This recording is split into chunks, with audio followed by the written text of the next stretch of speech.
What if the role you dreamed of became the very thing that tested your soul? What if stepping into the sandals of Jesus didn't just change your career, but your entire life? Jonathan Roumie knows that reality better than anyone.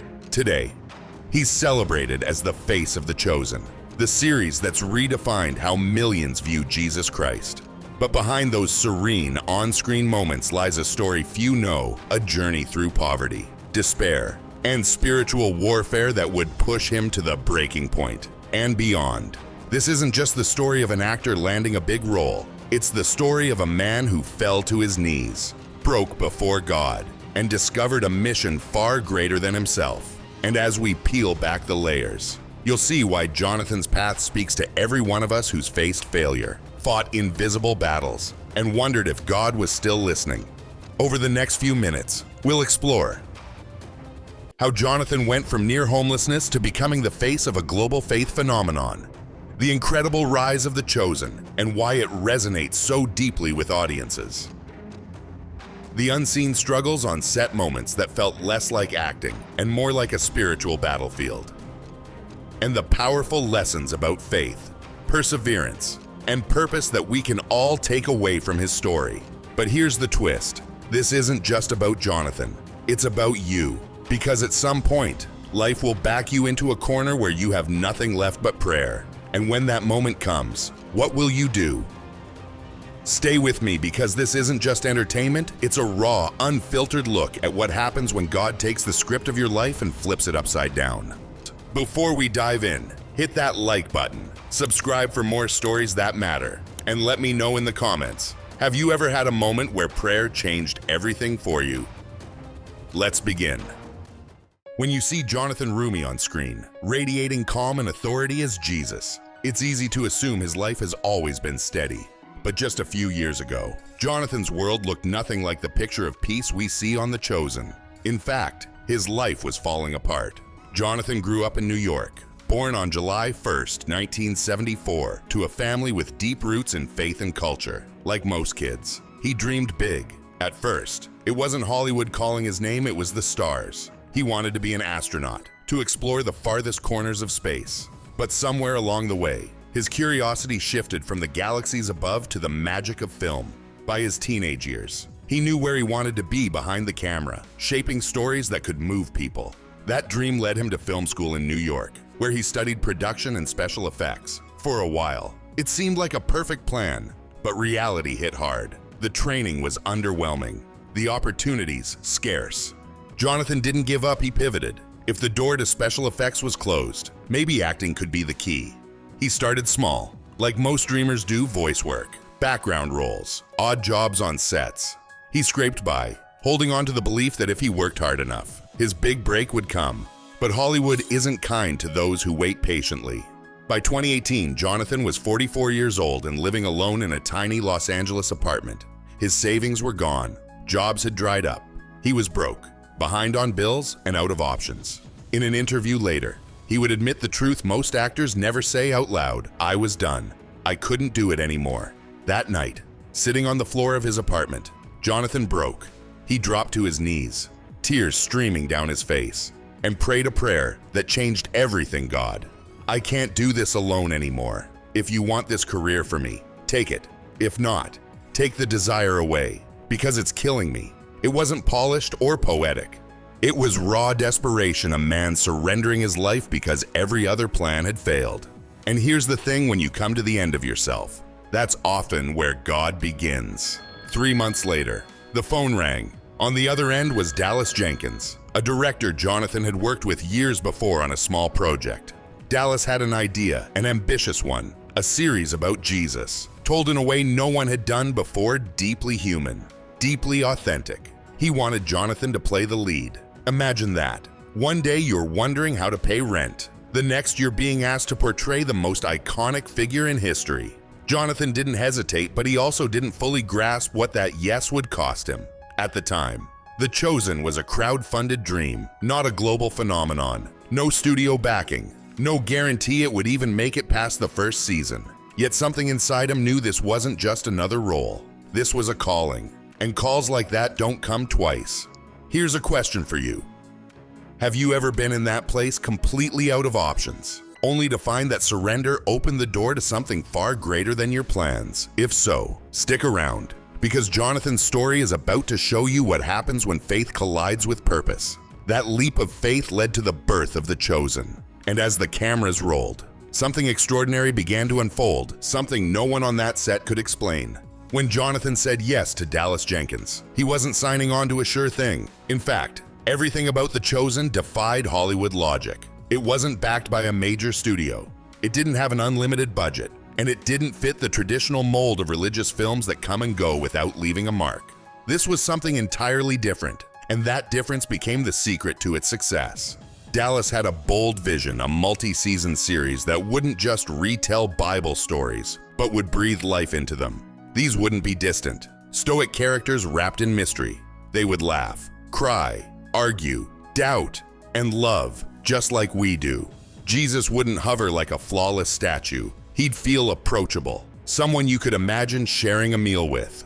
And for that, they needed an actor who could capture both divinity and deep humanity. Jonathan Roumie became that bridge. The filming started in Texas, on a set meticulously designed to replicate first-century Galilee. We're talking stone houses, dusty streets, the kind of heat that soaks into your bones. Every detail mattered because the goal was authenticity. When you watch the show, you don't feel like you're on a soundstage. You feel like you're there, walking those roads with Jesus and his disciples. But what truly sets The Chosen apart isn't just the look, it's the heart. The dialogue feels raw and real. The disciples struggle with pride, fear, and doubt just like us. Mary Magdalene wrestles with shame and redemption. Peter battles ego and responsibility. And then there's Jesus, portrayed with a warmth that makes viewers say, "I've never seen him like this before." And people noticed. When season 1 dropped in 2019, no one expected it to explode the way it did. Funded by the largest crowdfunded media campaign in history, The Chosen bypassed the Hollywood gatekeepers and went straight to the people. That gamble paid off big time. Today, the series has been translated into more than 50 languages, viewed over 200 million times, and is streaming worldwide. Think about that for a moment. A faith-based series that started with no network backing is now a global phenomenon. And the numbers only tell part of the story. The real impact, it's in the emails and letters the cast and crew receive daily. Stories from viewers who say the show brought them back to faith after years of doubt. Couples on the verge of divorce finding hope again. People battling addiction saying a single episode gave them the courage to seek help. This isn't just entertainment, it's transformation. Why does it resonate so deeply? Because it meets people where they are. In a culture obsessed with perfection and performance, The Chosen reminds us that Jesus didn't call the flawless. He called the flawed. He didn't choose the elite. He chose fishermen, outcasts, and sinners. And in doing so, the series holds up a mirror to us no matter how broken you feel. You're not beyond grace. Jonathan has said in interviews that one of his favorite things about the role is watching people realize that Jesus understands their struggles. That he wasn't some unreachable figure, but someone who walked through dusty roads, shared meals, and looked people in the eye with compassion. But behind the scenes, while the series was bringing hope to millions, something very different was happening to Jonathan. The cameras might have captured peace and wisdom on his face, but off-screen, he was entering the fight of his life, a battle no one could see. Playing Jesus might sound like the ultimate honor, but for Jonathan Roumie, it came with a cost few could have imagined. What began as an exciting opportunity soon turned into an experience that blurred the line between acting and spiritual warfare. From the first days on set, Jonathan sensed something different. This wasn't just another production. There was an intensity, a weight in the air that couldn't be explained by lights, cameras, or scripts. And it didn't take long for that feeling to manifest in very real, very unsettling ways. It started subtly. Jonathan began experiencing strange physical symptoms during filming: palpitations, stabbing ear pain, waves of anxiety that would hit without warning. Doctors couldn't find anything wrong, but the timing was suspicious. The symptoms often appeared during the most spiritually charged scenes. One day, while preparing for a critical sequence, the pain became so severe that he couldn't focus. Desperate, he texted his spiritual director for help. The priest replied that he would begin praying the rosary immediately. 15 minutes later, the pain vanished completely. Jonathan would later say there was no doubt in his mind this wasn't coincidence. This was a battle, and the signs weren't limited to Jonathan.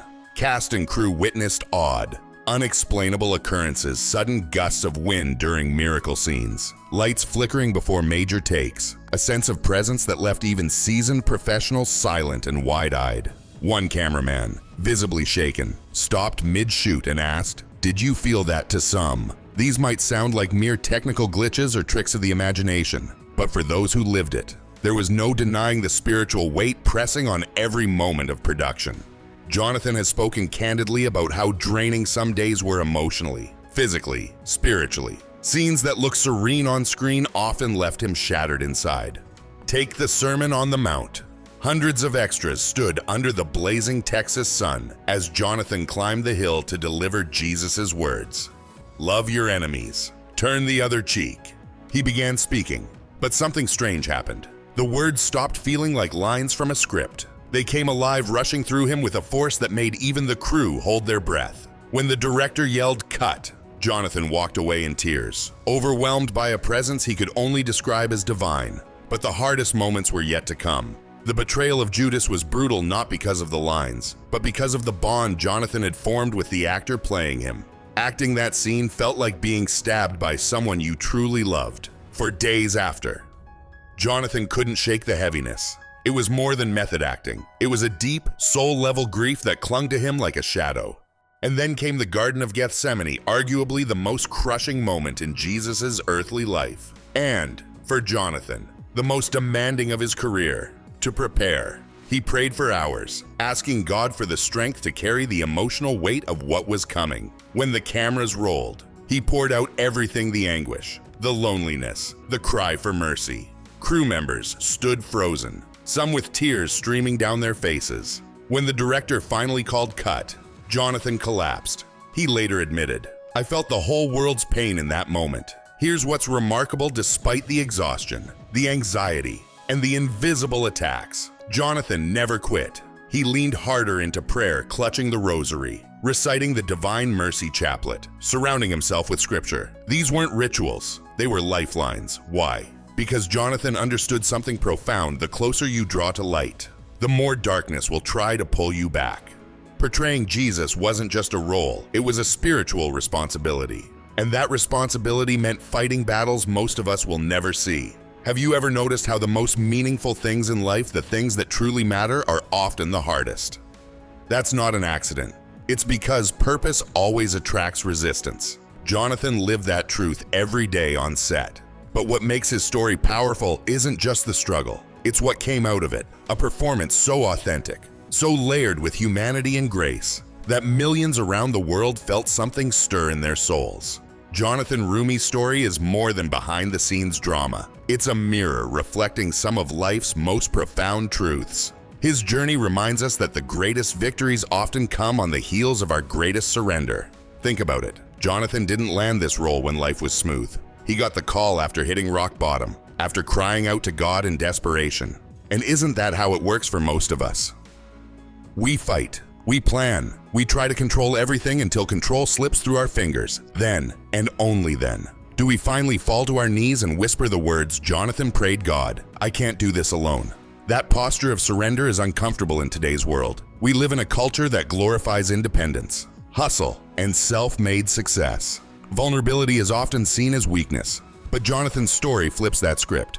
He learned what many of us spend a lifetime resisting: vulnerability isn't weakness, it's strength. The moment he let go was the moment his life changed forever. This truth bleeds through every frame of The Chosen. The series resonates because it reminds us that faith isn't about having it all together. It's about showing up messy, flawed, and desperate for grace. And that's not just a comforting message, it's a confronting one. Take a closer look at the characters. Peter isn't introduced as a fearless leader, but as a man drowning in debt and pride. Mary Magdalene isn't portrayed as a perfect saint, but as a woman haunted by shame. Even Matthew, the tax collector, wrestles with rejection and identity. Why does that matter? Because their imperfections make space for God's power. And isn't that the same invitation extended to us? Jonathan understands this on a deeply personal level. Playing Jesus hasn't made him immune to doubt, fear, or exhaustion. In fact, it's amplified them. Yet, instead of hiding those struggles, He talks about them openly, about days when anxiety crushed him, about nights when prayer was the only thing holding him together. That kind of honesty is rare in an industry obsessed with image, and it's why people trust him not just as an actor, but as a human being navigating faith in a very real, very messy world. Here's what I love about his perspective: he never claims to be Jesus. In interviews, Jonathan is quick to remind fans, "I'm just an actor playing him, I'm not him." That humility matters, because when people start confusing the role with the reality, pride creeps in. Jonathan stays grounded, constantly asking himself one question: would Jesus approve of how I'm living off camera? That question doesn't just shape his performance, it shapes his entire life. Now, let's zoom out. Why does this matter for you and me? Because whether or not we're on a film set, every one of us is in the middle of a story filled with unexpected turns, unanswered prayers, and moments when quitting feels easier than continuing. Maybe you're in that place right now, facing bills you can't pay, a relationship that's falling apart, or a dream that feels dead. Jonathan's journey whispers this truth: you're not finished. Surrender isn't the end, it's the beginning. But let me ask you something. When was the last time you gave God your yes without a backup plan? When was the last time you trusted Him enough to say, "Take this, I can't carry it anymore"? Those questions might sting, but they matter, because just like Jonathan discovered, calling often hides on the other side of surrender. And here's another lesson his story teaches us: faith doesn't make life easier, it makes it possible. Jonathan didn't say yes to the chosen and suddenly live in a bubble of bliss. He faced attacks, doubts, and crushing emotional weight. But through it all, he clung to prayer like a lifeline. Not because he's some spiritual superhero, but because he's human, just like us, fighting to keep the light burning when darkness closes in. So, here's the challenge. If Jonathan could lean into faith while carrying the pressure of portraying Christ to millions, what would it look like for us to bring that same courage into our own battles, to live not for applause, but for purpose, to choose prayer over panic, humility over pride, surrender over control? Maybe your stage isn't a Hollywood set. Maybe it's your workplace, your family, your classroom. Wherever it is, you have a role to play, a calling that matters more than you realize. And the same God who carried Jonathan through his darkest hours is ready to carry you through yours. Think about it.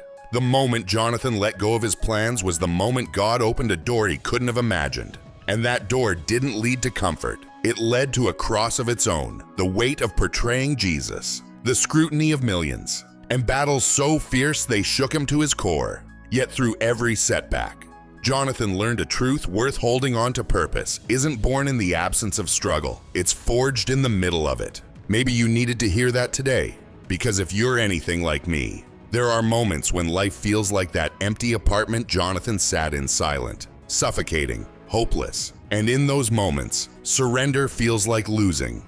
But what if surrender isn't defeat? What if it's the very thing that sets you free? Here's the challenge.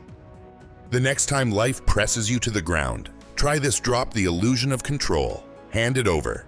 Whisper the words Jonathan prayed: God, take this from my hands. I can't do it alone. And then watch what He does with your yes. Because here's the truth that Jonathan's journey shouts loud and clear: God doesn't need your perfection, He needs your permission. And when you give Him that, He can turn your lowest point into the launching pad for something extraordinary. Now, I'd love to hear from you. Have you ever experienced a moment where surrender changed everything for you? Share your story in the comments. I read every single one. And if this video spoke to you, hit that like button. Subscribe for more stories that matter. And share this with someone who needs hope today. Remember this: the same God who carried Jonathan from despair to destiny is ready to carry you too. All He's waiting for is your yes. Until next time, stay strong, stay faithful, and never forget, sometimes the most powerful thing you can do is kneel.